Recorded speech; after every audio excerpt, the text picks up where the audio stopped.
Okay, we are here to talk about LEQs today. Let's get this thing done. Now, yeah, I'm recording now. Yeah, see, my intro is all messed up again. Just to let you know, Judelay is messed up by recording. That's okay. So the way I want you guys to think about a DBQ and LEQ is they are linked in a way. The DBQ skills and the LEQ skills are kind of the same. There's a little bit of difference in there. An LEQ basically seems to be the best way for me to describe it to you guys is a DBQ without the documents. All right, it's very simple in that way. That so now instead of pulling information from documents, everything is coming right off the top of your dome. All right, that means knowing your stuff is. What if we don't have any brains? Well, if you don't have any brains, then I mean that makes you a zombie. Can't help you there. All right. Now, if you eat brains, that really makes you a zombie. If you have no brains, we'll get you there. I mean, if you eat brains, that means you have brains, right? Technically, in your stomach, they'd be digesting, but yeah, sure. Well, this recording went off the rail really quick. That's okay. The people on the YouTube is gonna be like, "What in the world is this class?" Yeah, but that's okay. I'm okay with it. Hi, Mom. All right, moving on. I don't know why I said hi, Mom. All right, so what I wanted to start off with you guys is to show you a difference with the rubrics. All right, because the rubrics are very similar. So first thing I'm gonna do is go all the way down. Oh, I didn't even share my screen yet. Excuse me. Share the screen. Screen 2. Thank you. To the bottom. Go past the DBQ section, past all that stuff, and you'll finally get to the LEQ section. This is where you'll see all of the files for the LEQs. You'll see the video links that I have set up for you guys that we'll be using in class and that you guys will find helpful. Will find to be very helpful in this process for making the DBQ. And of course, obviously I have the file. So let's click on the copy of the DBQ and LEQ rubrics. We're gonna do a quick little exercise. I just want you guys to see the differences between these rubrics. Let me open up the chat on this screen over here. Okay. You've seen this rubric before. You've seen it many a times. It's the DBQ rubric. It's out of 7 points. Major sections are the thesis/claim, contextualization, evidence, and analysis and reasoning. Those are our 4 main sections. Now, you guys already know this rubric, hopefully very well. We've been doing DBQs now for a long time. You should know it. Let's see if you guys can spot out one of the major differences right off the bat to the LEQ rubric. That's good enough. Any major difference y'all can spot right off the bat. You can raise your hand or put it in the chat. Okay, there we go. In the chat and in class, it's only 6 points. There's 1 point that is missing. Now, looking at it, where are we missing the point from? That's my follow-up question.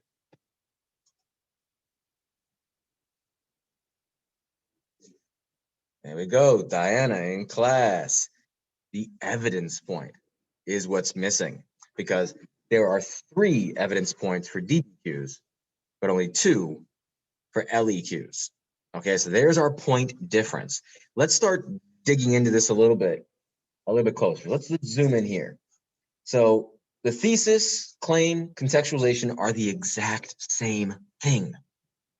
Straight up, y'all, there is no difference in the rubric from DBQs and LEQs as it pertains to the thesis and contextualization. If you understand how to do it for DBQs, you understand how to do it for LEQs. Pretty simple. Now here is the major difference, okay? The evidence points are different. Instead of, using the documents, so here are the LEQs. Let's scroll up very quickly. Here's the DBQ ones, where you need to use at least 3 documents or support an argument with 6 documents, outside evidence beyond the documents. Now, for the LEQs, every single thing you're writing is technically outside evidence because it's coming off your dome. Well, I have a dome. Some of you guys have hair, but whatever. So you can get 1 point if you are providing specific historical evidence that is relevant to the prompt. Okay. Now that means, again, specific things. Let's go to the old tried and true thing. Remember the Indian Ocean trade, the advancements there? We always go back to this because it was so big. But those specific pieces of evidence might be the astrolabe. What else? The monsoons. Monsoon wind. Favor, you took the words right out of Rakaya's mouth. She all mad now and everything. Why is she mad? We have the same brain. Tell her that. Ooh, same brain. Okay. What's better than the zombie thing we were talking about earlier? The compass, the caravel, all those are specific pieces of historical evidence that you'd be able to cite as, technological advancement. So as long as you are mentioning specific historical evidence relevant to the topic of your prompt, you're going to get an evidence point. Okay, so really right now, you guys should be looking at it and being like, okay, this may not be too bad, because as long as you're studying and reading, watching the videos, doing what you need to do, you should be able to pick out or remember at least some specific historical evidence. The second point for the evidence point, this is where, once again, we go back to you defining what your evidence is. The caravel was a new type of ship that allowed them to travel faster and hold more cargo. Great. You just defined what the caravel was. That is the providing specific examples. However, to support an argument, it's now taking what the caravel is and using it to support an argument. You want that second evidence point? You got to support yourself. Straight up. If you don't support yourself, you don't get the point. Okay, so it would be saying, the caravel, was much faster and could hold more cargo. This provided, sailors faster transport time, which increased profits and allowed them to send more of a cargo, which increased profits for the British East India Company and other chartered companies. So that, again, takes it one step further and supports the argument that you're trying to make. An easier example for that was that same kind of thing we talked about with the receipt. Like, hey, I have a receipt. It shows I spent $64 on some shoes at Foot Locker on Thursday. Okay, fine. $64 for the shoes I get. Y'all can do your thing. I'm gonna keep my New Balance kicks. Because I'm a dad, I had a New Balance. I'm just kidding. I do have I got Under Armour and stuff though. That's so lame.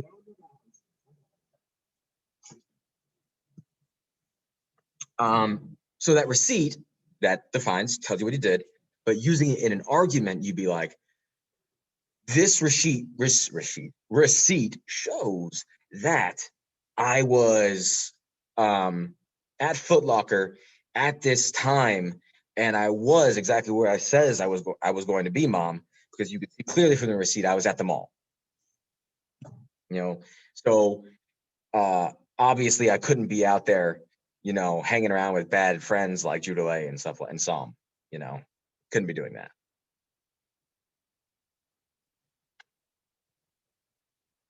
It's using the evidence with something. Sorry, Psalm, you got dragged in there. Judelay messed me up earlier. I'm gonna keep getting him all day. Just kidding, I won't be doing that all day. So you have the evidence points. It's clearly a little different than the DBQ because everything has to come from your own brain. But you can see it's not like you haven't done this. So you should have some familiarity. Here's one of the bigger differences with the DBQ and the LEQ. So really focus in. Sorry, no more jokes at this point. I want you to check this out. There are 2 points for analysis and reasoning. There's no HIP or HAP or whatever analysis of that document kind, because there's no documents. For their interruption in this. YouTube, hold on, I got a call.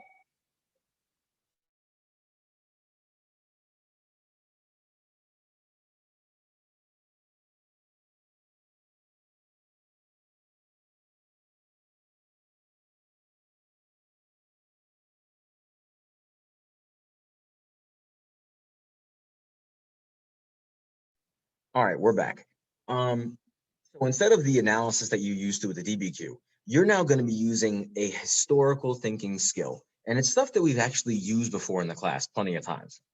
There is 3 historical thinking skills. There's comparison, causation, and change in continuity over time, CCOT. Some of you guys are like, oh my God, CCOT. Chill out. Remember, all it is just in a time period, what changed and what stayed the same.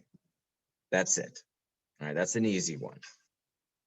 So, and the prompt will kind of dictate what historical thinking skill you want to use. And as long as you use that historical thinking skill, and it's as simple as something like this, guys. It's as simple as one paragraph would be the effects and causes, or causes and effects for like a causation, okay, prompt. Or if you're using compare, it would be, compare, contrast, or changes in continuities over time. One paragraph would be, changes, one paragraph is continuities. As long as you do that, you use the historical thinking skill, you'll be able to get that 1 point for analysis. All right, so that's where we're at with that.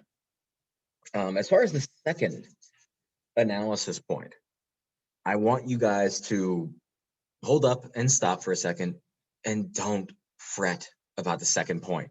It's just like the DBQ's second analysis point. It's a unicorn. Only about 2% of people actually get this point.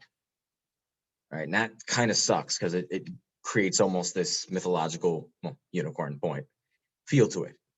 All right, so don't worry about that. But for those people that are really good writers and you want to just a chance to get a hang of what I'm talking about here, you need to put a counter argument within your thesis and then use that counter argument and bring up more evidence throughout your paper. So once you make, like, for your first paragraph has one argument, you would find a way to bring in that counter argument at the end of that, maybe in the middle, but weave that counter argument throughout your essay.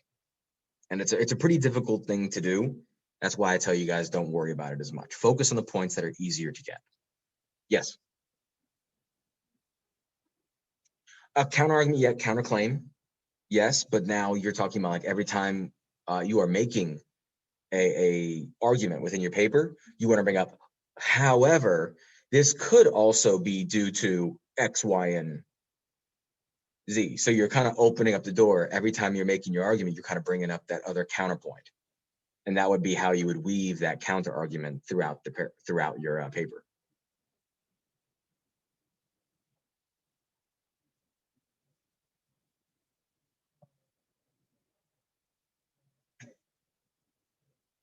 Yeah, that would be something along those lines where, like, like one of the examples I've seen given was like taxes were the reason why the American Revolution took off. You know what I mean? Like the lack of taxation, like we were taxation without representation. Well, some people were saying, well, oh, it's all about the taxes. Well, technically, yes, it's about the taxes, but it was more about the fact that they had no political power. That no representation side of things. If they were giving representation, they would have been fine with the taxes. So it's doing stuff like that throughout your essay.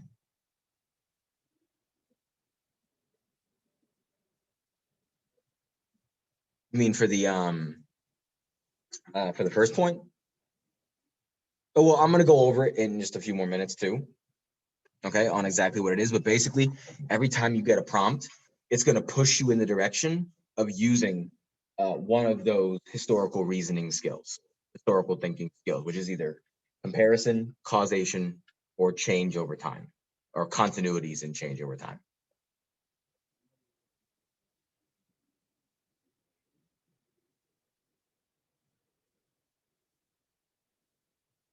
With the LEQ, since we've already gone through all that DBQ stuff, we're going to try to go fast through this. So we're going to have 2-3 days I'm starting our first LEQ. All right. So what I'm going to do now, guys, I do have a, did you have a question? It's just written right here. Change in continuity over time. Change in continuity over time. Okay. So what I'm going to do right now is kind of go back to the top with you guys. I got a small PowerPoint I want to go through that breaks down these sections, gives you examples, and it's going to be pretty helpful, especially when we come to the analysis part, which is really the part that you're really, at this point, probably the most interested in, because that's probably the most, it's the most new thing. So you know what I might do? Let's just skip ahead to that. Let me just skip ahead to analysis and reasoning right now.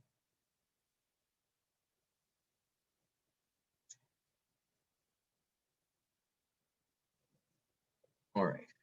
So, yes.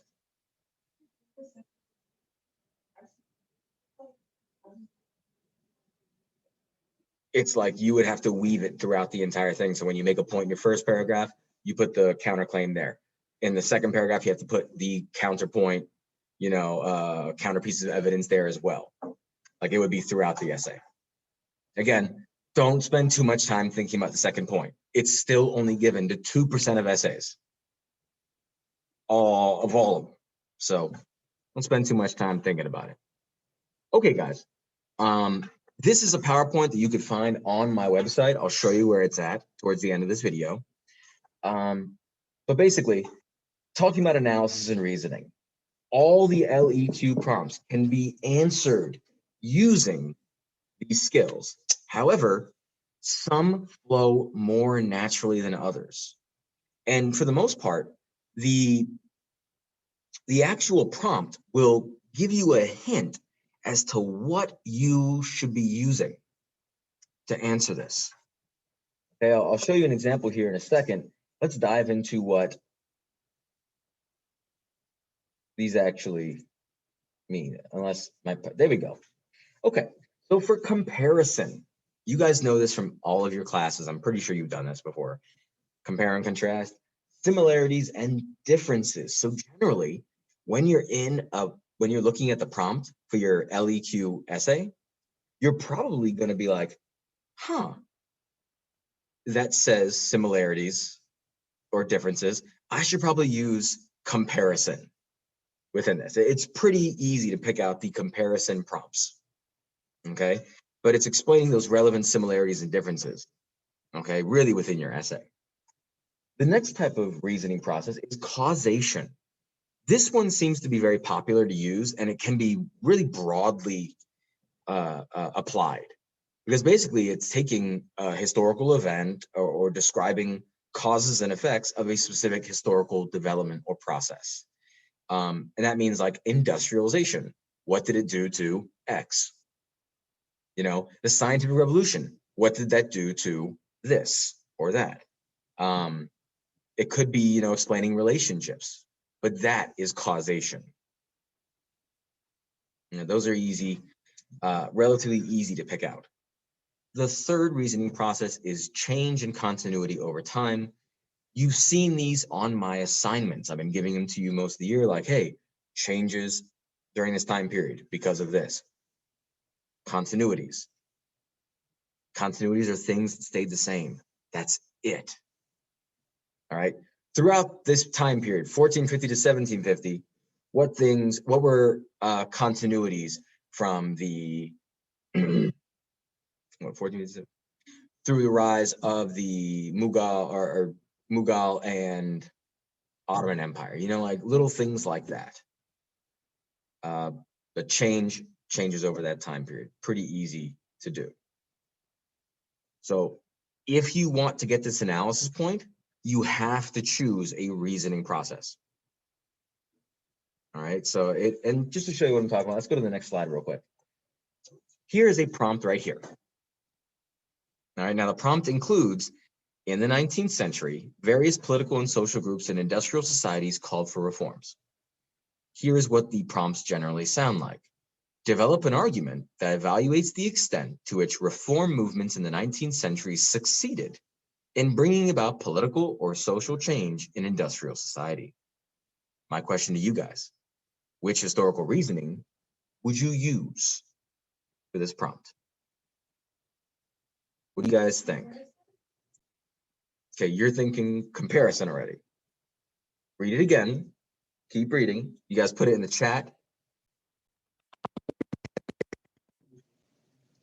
You can do either comparison, causation, or change continuity over time. Is that a thumbs up? Okay, Shia is saying, oh, wait, what do you want me to do? Go to the last screen, the screen? Oh, okay, thank you. Okay, so we got a few people in the chat saying change of continuity. We got to compare. We got a CCOT.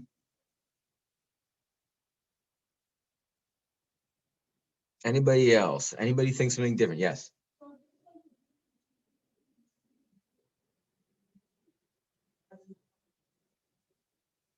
Exactly. You don't have to pick the right one. Certain prompts will try to push you in a certain direction. Like literally some prompts will say, what are some continuities and changes or similarities and differences? In which case it kind of says red light, one or the other. In this case, this one's not pushing you in any particular direction. I think when I'm looking at this, I'm looking at it that I would probably use causation. Now, the reason I'm looking at this and I'm like, I kind of like causation more than some of the other ones, like maybe me personally, is that I see evaluate the extent to which reform movements in the 19th century succeeded in bringing about political or social change in industrial society. So reform movements are causing causing some changes within industrial society, political and social changes. Okay, so I may structure my essay immediately and be like, okay, political or social change. I probably set my essay up where I'm like, political changes, political effects, causes, effects would be in one paragraph, and social causes and effects as a result of reform movements in the second paragraph. That's how I would start looking at this. And the reason I also pick causation is I'm looking at maybe like the relationship between, certain processes. In this case, the process that I'm looking at are reform movements and how they are bringing about changes in industrial society. That's why I'm starting to think, causation. That's for me. That's what it screamed to me. Now, can you use a different skill? Sure, you can. That's the beauty of a DBQ and the beauty of an LEQ. You do have a little bit of wiggle room. You have a little more wiggle room with the DBQ, I think, than with the LEQ, but each his own. You're still making your own arguments.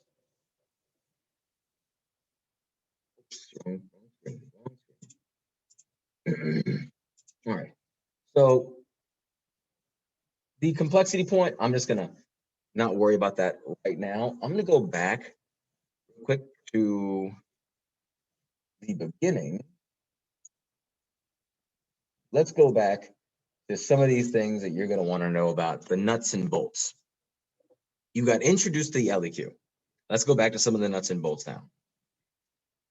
You have generally about 30 to 40 minutes to do this essay.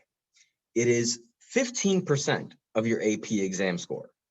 You can get 6 points total, and you're going to use three of those same things: comparison, causes and effects. I can't even speak today. My words are wicks, and I'm going knucking futs. Or changes in continuities over time. All right. Now, here's a little thing that I like to do with my students every year. This is just a strategy session between me and you, and apparently YouTube now. Look at the percentage of the exam score. 15%. How much was DBQs? You guys remember how much the DBQ was worth of your total exam score? 20, 30%? Where we at, guys? Chat, you got an answer for me? How much was the DBQ worth towards your total exam score? Shia is correct, y'all. Check the chat. Sam, thank you. Did you just put that in after Shia? Of course you did. Of course you did. It is 25% of your exam score. So already, which one's more important? DBQ, much more important. All right, 25%, yeah, give more importance. Even the SAQs are worth 20% of your exam score. So we spent a good bit of time on SAQs, spent a real good bit of time on DBQs. The reason we're doing this, LEQs at the very end, is because of so much of the overlap between DBQ and LEQ. All right. The next thing that I want to get you guys to realize is that in the LEQ, here's where the strategy comes in. This is that little strategy session between me and you. All right. You get options with the LEQ. The DBQ, you're stuck with. Whatever DBQ you get, you're stuck with. But because this school has chosen to put you guys in here, and you guys are all going to come in to school to take the test, you guys have to do the LEQ, which is much better than I think the online version. But the LEQ gives you options. You get option 1, 2, and 3. There are essays and prompts derived from those time periods. So 1200 1750, there'll be a prompt from that time period. 1450 to 1900, 1750 to 2001. If you guys notice, it's like 2 units. People are probably gonna pick the C because it's probably what we're gonna remember because we're literally right in the middle of doing it. Maybe. Seriously, we're doing this last, so maybe you'll remember more of it last. You know, so it's possible that most of you guys will end up picking the 1750 to 2001, which is basically the last 2 time periods, 1750 to 1900, 1900 to present. And you notice it's the same for option 1 too, 1200 to 1450, 1450 to 1750. It's like 2 time periods combined. That's the exact options. Okay, so no matter what, the essay prompts will come from those time periods. All right, now here's another strategy session. It says your long essay question, you get 40 minutes to do it. That's not guaranteed. Let's lay out your AP exam real quick. Your AP exam is, the first half of it is the 55 stimulus-based multiple choice questions and the choice of 3 to 4 SAQs. Okay, that's your first half. And you have a break. And then your second half comes. They give you an hour and a half to work on the LEQ or DBQ and the LEQ. So listen to what I just said. Hour and a half to work on the DBQ and LEQ. Here's the strategy. I want you guys to skip the DBQ at first when you get to the test. This is something I'll go over again later on. Skip the DBQ, read the LEQ prompts. Because as I've already told you guys this, the LEQs come from the top of the dome. If you read the LEQ prompts and you don't know any of them, you're like, I didn't study any of this. And believe me, it happens. What did you just get for yourself? You just got yourself 7 documents? Come on. More time for what?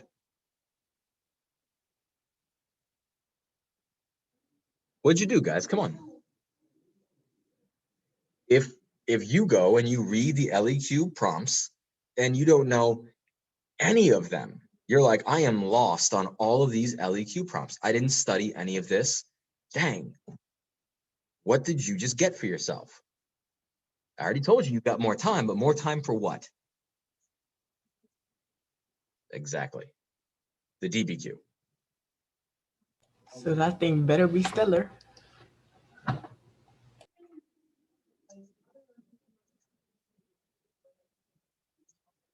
Exactly.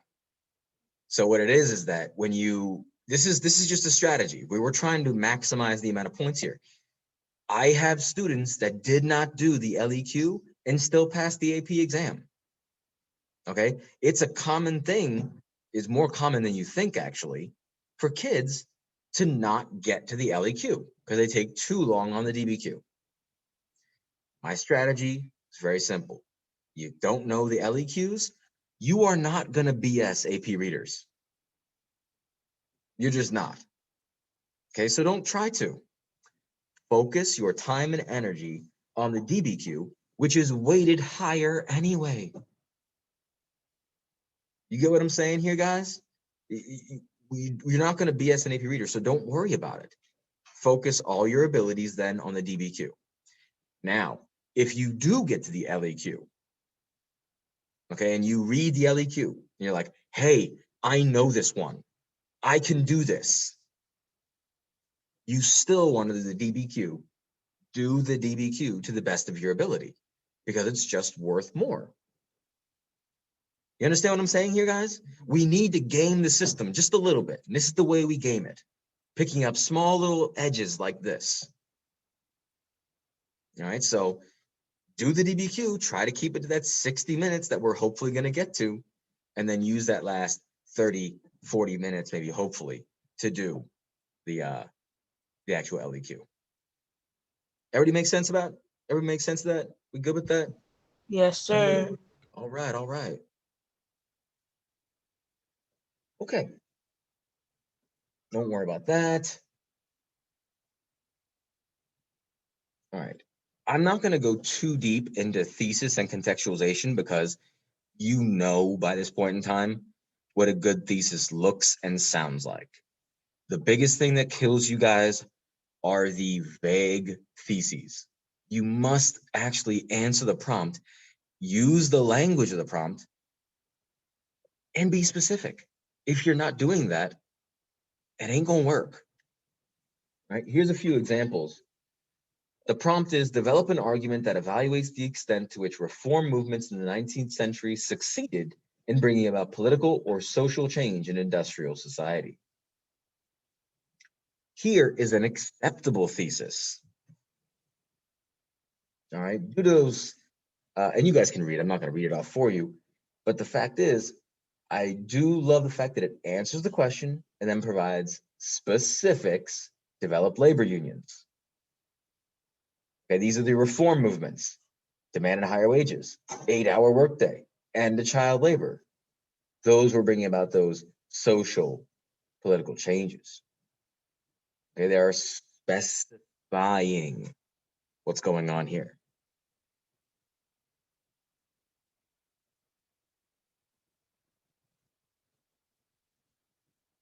Now I've done this before with you guys, but let's see if you do it again. This is an LEQ thesis. What are the words that kill it? Just kill it. What was that?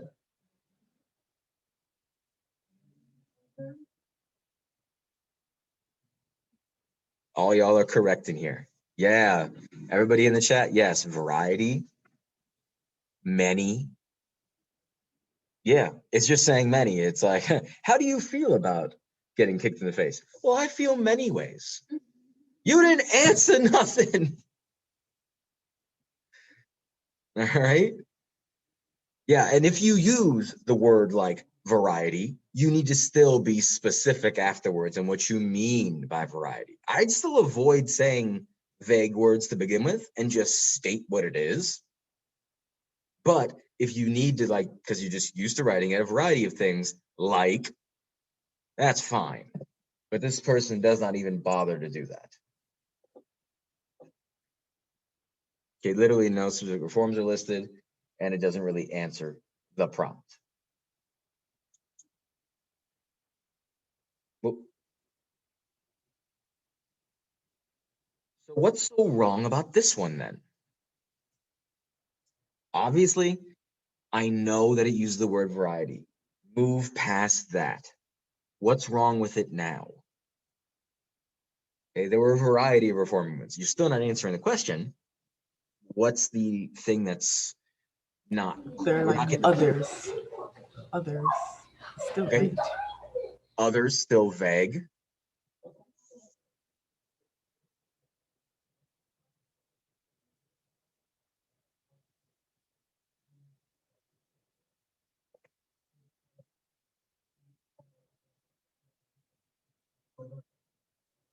Nice. And it's also the problem right here. So Sam was saying in the classroom that some of the reforms had a positive impact. They didn't mention the specific ones that had a positive impact. That would have been helpful. But it's also, why are we using the word positive? That's very easy to be like, oh, there were positive and negative impacts to me getting kicked in the face. What about it is positive? You know, so not only were the reforms, but what about them were positive? So the reforms, let's go back to the other example, if you wanted to do it. The demanding of higher wages, positive impact, sure, but we don't need to say positive, which allowed the populace to be more economically secure. That's a positive impact without having to use the word positive or negative. All right, so we're being specific with our thesis. That still holds true, no matter if it's a DBQ or LEQ. Don't worry about the thesis that you guys can come back to it. So contextualization, I know we kind of did this before, so I won't go into it as deep, but remember, contextualization is just setting the scene. If you've tried to get contextualization for your DBQs, it's the same thing as getting contextualization for your LEQs. Think 50 to 100 years, maybe 200 years in the past, and go from there. What happened? How can I relate it to my prompt? If your prompt is about trade, well, how can you relate it to trade in the previous century or half century? All right, it's all about setting that stage again. Some examples, if you guys can remember, don't worry about this one. The Star Wars one, it kind of like sets the stage for the movie. If you read the Star Wars crawl, you kind of get introduced. The Romeo and Juliet one was kind of hard to understand because the audio on it was pretty bad. It was another video. It's like an intro to the Romeo and Juliet universe. Like for those of you that are my artsy people, because I'm not artsy, but I do know a prologue.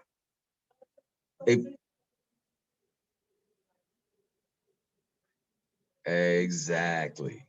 Yeah, like exactly what you were saying right there is perfect. You know, between Romeo and Juliet and the prologue, you learn there's two families that have a blood feud. You know, that sets up the rest of the play.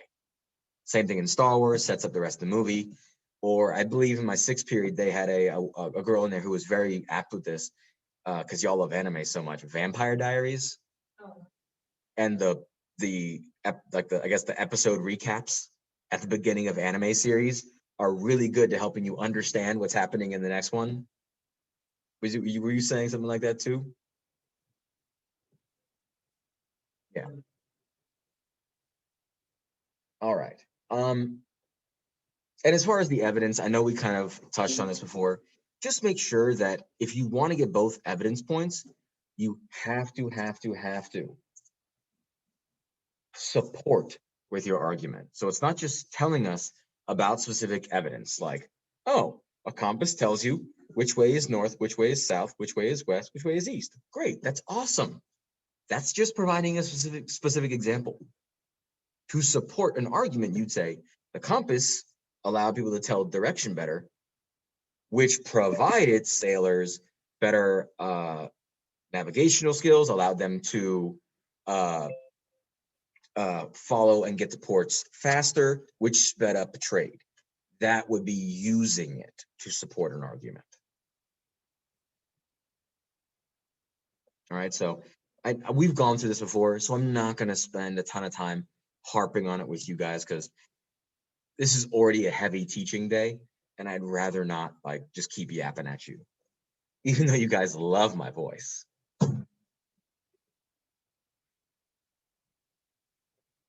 Very much so. Oh, see, this is why I love Caleb better than y'all. I didn't mean to say better than y'all. I'm just kidding. I would never do that. All right. This is kind of a long text sort of thing, so I'm just going to point out a few things. This third point right here is very important. All right, so if you guys can read that at home, if your evidence is inaccurate or outside the time period of the prompt, it's disregarded. That means you guys, when you are picking all this things out of your brain, you're going into the filing cabinet of 1200 to 1450, and you're like, man, I need everything I could get about the Mongols. You pull out all the information that you remember about the Mongols. Oh, they train with horse, hornbows, cavalry. They helped the Silk Roads kind of reopen. They were brutal. They used catapult. You bring in all this stuff. If you make a mistake and say, oh yeah, and the Mongols also invented gunpowder, and they invented what is it, fireworks with it. If you put that in an essay, they are going to disregard that because it's inaccurate. We know the Chinese invented the fireworks, okay? But they're going to throw that out. So always err on the side of putting more evidence in your work. Put more, because that can only help you out. Now, don't make a list. I'm not saying make a list. Don't do that. All right, don't do that. But it won't like count you out. Now, this doesn't mean like if you know something's wrong, put it in there, because too much inaccuracy is still bad. All right, so it's okay. The last bullet point is also something I want you guys to take a look at. All right, most of you guys are not going to know everything about history. I still have teaching this class for 4 years. I don't know even half there is to know out there. Heck, we have a teacher upstairs who is amazing, who has a doctorate and is published. She still doesn't know everything. So your evidence will be unbalanced. There's certain things you're going to know more about than others. It's okay. It's okay if your first paragraph is amazing and your second paragraph it's okay, because you don't have a lot of specific. It's okay. It's going to happen.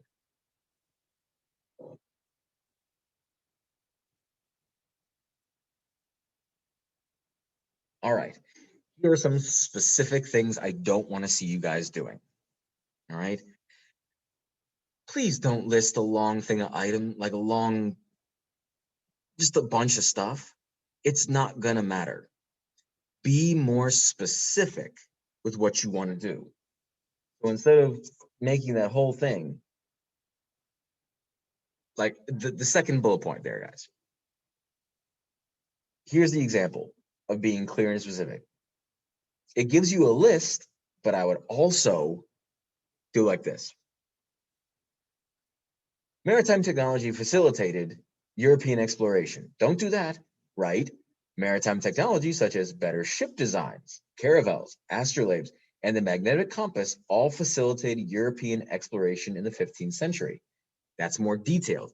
It gives you specific historical examples.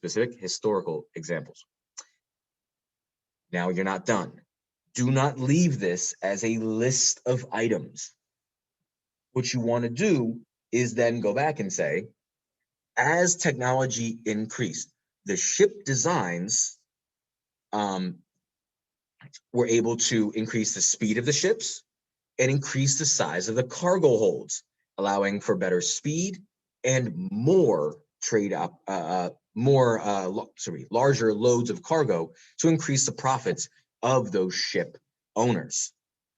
That then is where you get a chance to explain and expand upon those separate technologies. Then maybe from the caravels, you'd explain the compass all over again.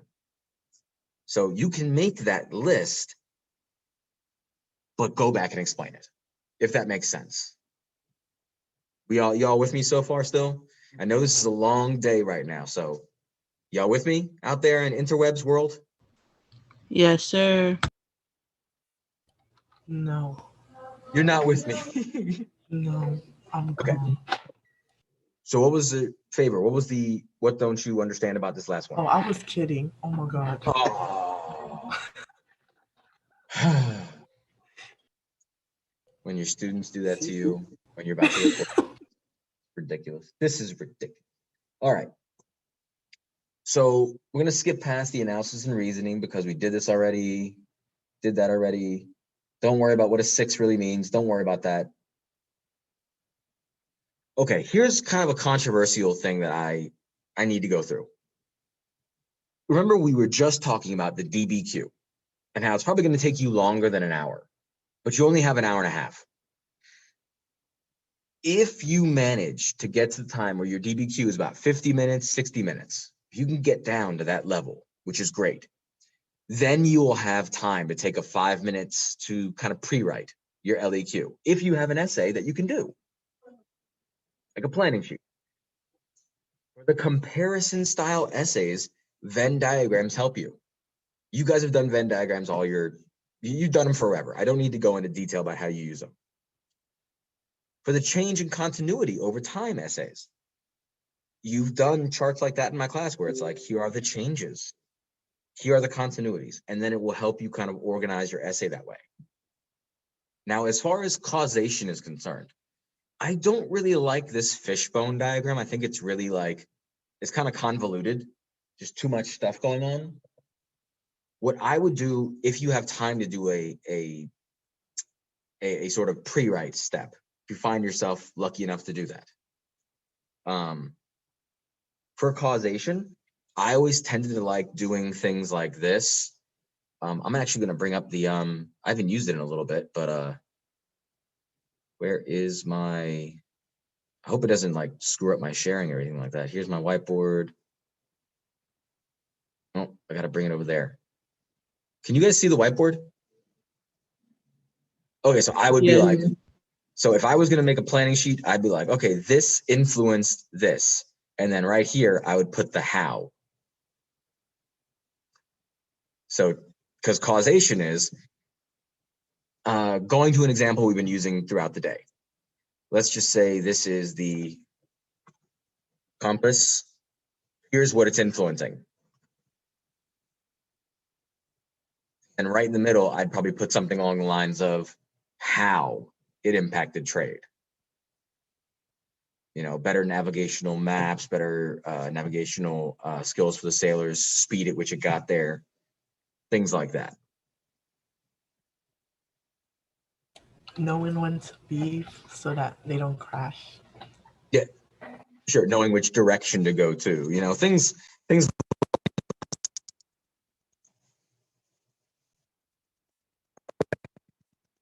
on past that. So, some frequently asked questions for you guys. How long should my essay be? Generally, it's about 4 to 5 paragraphs, but some of you guys will make this into 3 paragraphs. Again, let's check it out. Intro is always your contextualization and thesis. Second paragraph, first body paragraph, second body paragraph, and then you probably should take that last little bit to rephrase your thesis. There's where you get the 4 paragraphs from. Generally, they're mostly around the 4 to 5 paragraphs. Do spelling and grammar count? No, they do not. Generally, they're about 4 to 5 paragraphs. Yeah, the LEQs, because intro is always the contextualization and thesis. Then you have body paragraph, because generally, no matter what essay historical thinking skill you use, it's going to be about 2 paragraphs. So do spelling and grammar count? No, they don't. As long as it's not like super distracting, I don't think it's going to matter. Now that kind of ties into something I'm going to say a little bit later. But you know what, let me just say it now. Before I get into this one, please guys, you'll be handwriting these essays. If you know you have some terrible writing, and we know some of you guys are just, your penmanship is horrible, slow down a little bit. I know it's going to be tough because it's going to be pressure and you're going to want to write fast. Just remember this. These AP readers, They are reading hundreds of essays. You really think they're going to stop and take a fine-tooth comb if they can't read, 75% of your words or half of your words? They ain't going to do that, y'all. All right, so please take your time with that. I kind of already went over this question. So I'll skip past this. This is a kind of a cool thing here, guys. We can game the system again. You ready to game the system? If you run out of time, this is why I want you guys, for at least the LEQ, don't write your contextualization. Leave some space at the top for your contextualization if you can come back to it. The best thing you could do is to make sure if you're running short on time, get your thesis on the paper. Because if you put the thesis on the paper, you could at least get that 1 point. Okay, even if the rest of the essay is not there, if you put the thesis, you could only get the points. You could only add points. Okay, so even if you just have the thesis, that's 1 point. And then when you get to the end, come back to your contextualization so you can get that other point. You guys understand what I'm saying there? Like, just get something on the paper.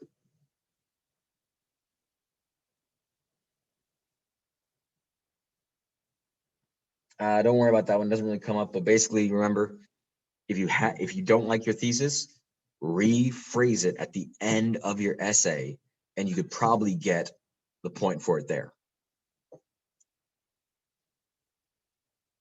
Just as another thing, don't sit there and like cross off big things and like do all these crazy markings. If you don't want the grader or the AP reader to grade that part of the essay, just write a line. That's it. 1 line. That's all you need to do. All right. Why are they making our lives so difficult? What do you mean? This is easy, I thought. We have to write it in a pen. Yeah, you write it in pen. Yeah. Yeah, that's a lot of work. Is that difficult? Yes, sir.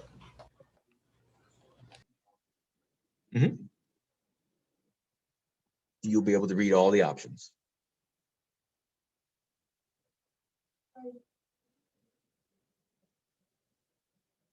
Yeah, they'll give you a packet of paper with like lines and everything like that. They'll give you a whole thing to write on, just like the FSA writes would do. All right, conclusion. Obviously, we've already talked about this with the DBQs and now with the LEQs. Your conclusion is very simple. Just sit there, restate your thesis and your strongest arguments. That's it. That's all you got to do. All right, so organizing your LEQ, you're going to recognize this, guys. Look, paragraph 1, context, thesis. Paragraph 2, for a causation LEQ, maybe make your first paragraph causes, your second paragraph effects. That's if it asks for it. If it only asks for the effects, then maybe you'll split it up into 2. Effect number 1, effect number 2. For changes in continuities over time, if it asks for both changes and continuities, paragraph 1, context, answer the prompt, thesis, changes in 1 paragraph, continuities in another paragraph, rewrite your thesis. It's just like the DBQ in a way where there is a structure that you can follow here. And finally, comparison. Same thing, but paragraph 2 and 3 are similarities and differences. So paragraph 2, similarities, paragraph 3, differences, conclusion, rewrite everything. All right? Not too difficult in terms of what we've done in this class with the DBQ. I think the LEQ is easier. The only thing that makes it harder is the fact that everything comes off the top of the dome. That makes it harder.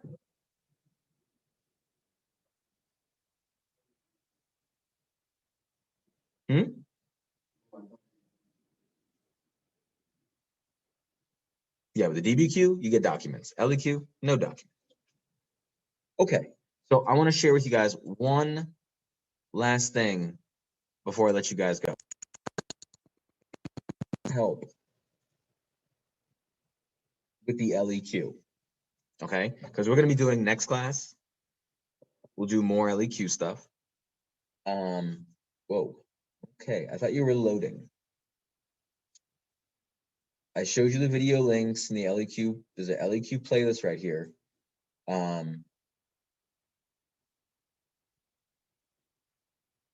Wait a second. Is that what I need to do? No, it's not. Is that what I need? Sorry.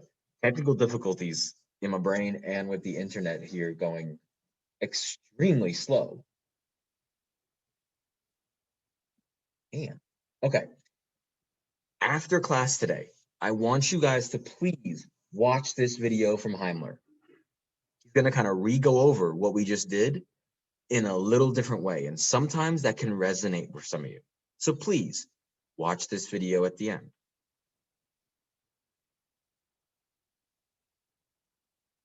Now, as far as Insurance made. Whoa. Hold on. As far as this LEQ playlist, this is something I want you guys to check out because it's another teacher who is pretty good. I got a chance to watch most of the videos when I was looking at things that would be good for you guys. And in case you just need just a question on one particular part of the LEQ, he has a lot of videos separated.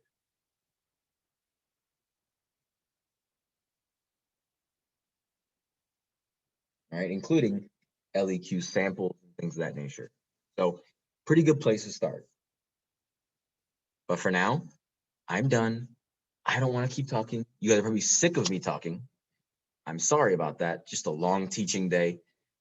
So let's have me be quiet and let's listen to and watch the last video, or not the last, the halftime video from Benjamin Freeman, because we're up 40 days away, y'all. That's it. A little more than a month. Any questions, comments, concerns before I turn on the video from Mr. Freeman?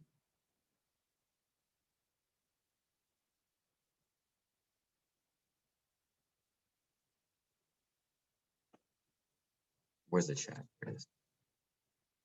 No questions, comments, concerns? All right, let's do this.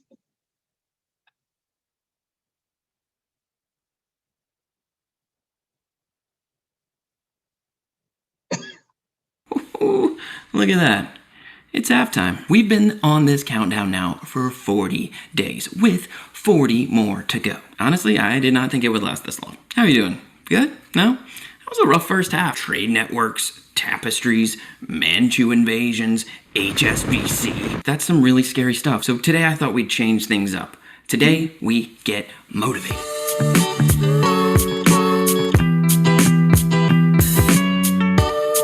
Every great sports movie has a great halftime speech. I love sports movies, and it looks like you could use a little motivation, a little pep talk now that we're here at halftime. Think of the great sports movies like Disney's Safety. What was the one that came out not that long ago that everyone loved and said it was the greatest thing ever? It was like the best sports movie.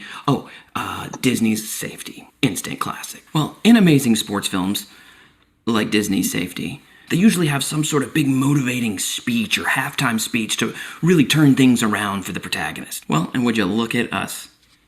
It's halftime here too. So, I've accumulated some of the greatest minds in the AP World History universe. And they've sent me some personal messages to you to get you motivated for the second half. This is your halftime speech. Take it away, guys. Hello, my name is Kelly Rosati, and I had the privilege of working with Ben Freeman years ago, back when his beard was a 5 o'clock shadow. I would say my best advice is to think like Descartes. It is important to doubt as far as possible all things. So whenever you are looking at any excerpt given to you by College Board, whether that be on the stimulus-based multiple choice questions, or as part of a prompt for a short answer question, or as documents in the DBQ, make sure you take the time to really question everything that they're given to you. Don't take anything at face value, and make sure you go back and double check in those source lines. Good luck, everybody. What's up, everybody? This is Miss Harris coming to you live, but also pre-recording this beforehand from Mr. Freeman's classroom, because I swear it's not creepy at all. I know I just said that, but we work together and we're friends. Right, Mr. Freeman? And this is where you say, yeah, I guess we're friends or whatever, or something like that. Oh, okay. Yeah, I guess we're friends or whatever. Something like that? My helpful advice for you guys as you're getting all of this information into your head, cramming it in, all this world history from 1200 to present day, is to make sure that you pace yourself as you're studying and preparing for the AP World exam. Don't force yourself to sit for 6 hours to cram this information into your head. Pace yourself, break it down, have a couple hours for studying, and take some time off. Go for a walk, be on your phone, whatever. But don't be on your phone and like scrolling through TikTok for 3 hours, okay? Just make sure you pace yourself because you got this. You will do amazing on the AP exam. Hi, I'm Eileen Baranek and I teach at Vernon Hills High School in Illinois. My name may be familiar to you if you use the Heimler History Review packet, which I helped to create. I'm going to say to you what I say to my own students. However you score on this exam, it doesn't really matter. You don't have to report it to colleges unless you want to, and the only people who know how you did are you and your teacher. And you're still amazing and awesome, even if this one test on this one day doesn't go your way. So take a deep breath and keep being awesome. Hello, young scholars across the nation. This is Mr. Kimmons checking in from sunny Southern California. For the AP test, you guys got this. Teachers have told you everything you need to do. And I know the stress comes in. Just when the stress gets up there, just kind of take a few deep, slow, relaxing breaths. Slow inhale and a slow exhale. Do a couple of that. Let the stress go. Other than that, you guys have done the work. Don't let the stress get to you. You guys got this. Hi, everybody. I'm Michelle Ferrier, and I am a colleague of the Ben Freeman of Freemanpedia. And I was asked to give you guys a little bit of advice for the upcoming AP exam. All right, so one, right before the exam, I'm talking that 5 minutes before the exam, put on a song that is just going to pump you up. It's just going to be like, yes, I can do this. It will just put you in that mood to ready to just tackle that monster. Number two, during the exam, if you find that you are becoming very panicked or freaked out, stop, take a few deep breaths. We'll be all right, and it will help calm you down. All right, good luck, everybody. Hey, Websters. I'm so excited to be here with Mr. Freeman and the rest of the Webster rock stars. Today, I want to give you 6 tips to help you be more prepared for your exam. So, here are my 6 tips. Remember to give yourself positive messages. Post-it notes on your bathroom mirror are a great way to have a quote that inspires you or a positive message to remind you to keep going. Tip number 2, be your own cheerleader. If you believe that you will be successful, you are halfway there. Tip number 3, so you need to know your strengths and weaknesses. What's my strength? What's my weakness? Within the units, within the content, within our writing. And so if you have several strengths, you can ignore those for the next several weeks and focus on bringing those weaknesses into the strengths category. Tip number 4, which is create a plan.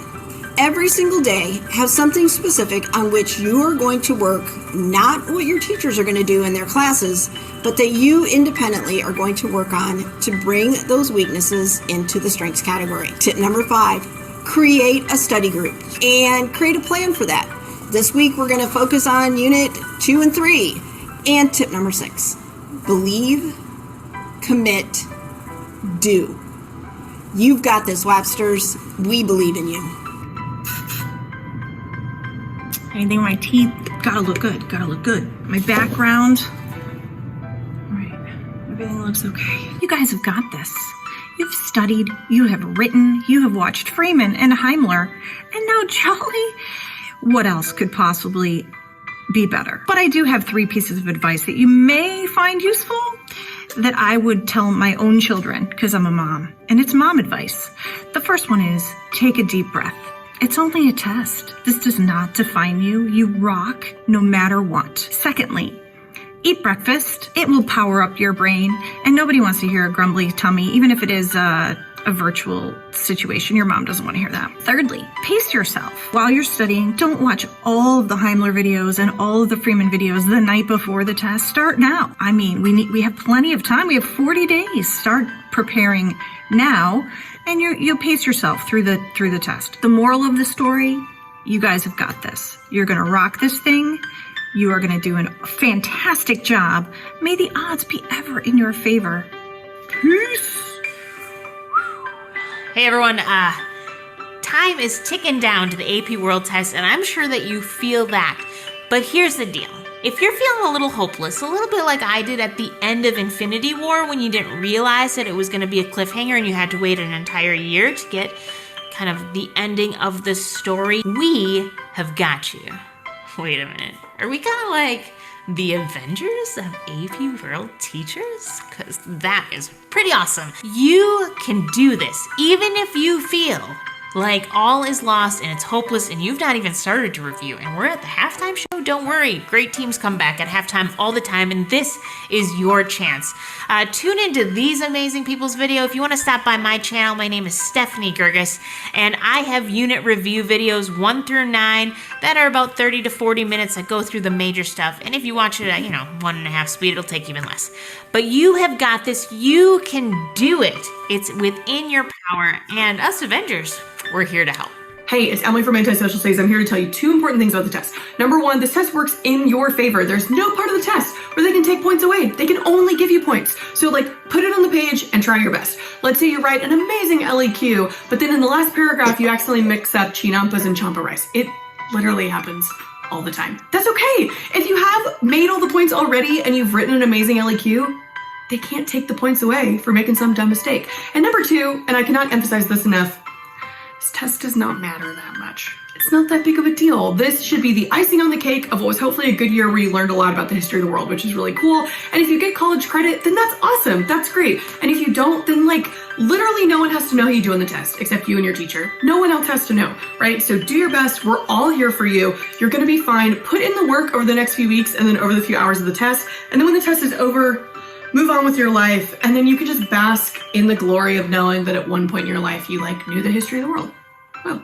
Oh hey, Heimler here. Congratulations on getting halfway through the 80 Days Around the World review. Feels to me like there should be a really inspiring halftime speech, like in those sports movie, like the greatest sports movie that's ever been made, Remember the Titans? First of all, no one remembers the Titans. Second, Remember the Titans was about high school. And these kids are getting ready for a college-level exam, so they need to be thinking about their future, like in Disney's safety. Wait a minute, I see what you did there. The hero in Remember the Titans was the tall quarterback with long blonde hair who led his team to victory. Okay, I'll allow it. Here's my inspiring advice for you. Freeman's got you covered on all the content, so really start honing in on your writing skills. And most specifically, if I give you one thing to work on, I would say work on your thesis statements for your LEQs and your DBQs. Because if you get a good, solid, historically defensible thesis, it's very difficult to do poorly on the DBQ and the LEQ because your whole essay is bound up in that thesis. If you can get a good thesis, then you know what your whole essay is about. So my advice to my students is always this: do not let your theses be feces. Good luck on the rest of the course. Yeah, right? I think we can do this. Yeah. The last time I was this motivated was watching Disney's Safety. I think we can do this. Let's get back to it. Okay, so we were talking about the indigenous responses to the new imperialism from the West. I'll see you tomorrow.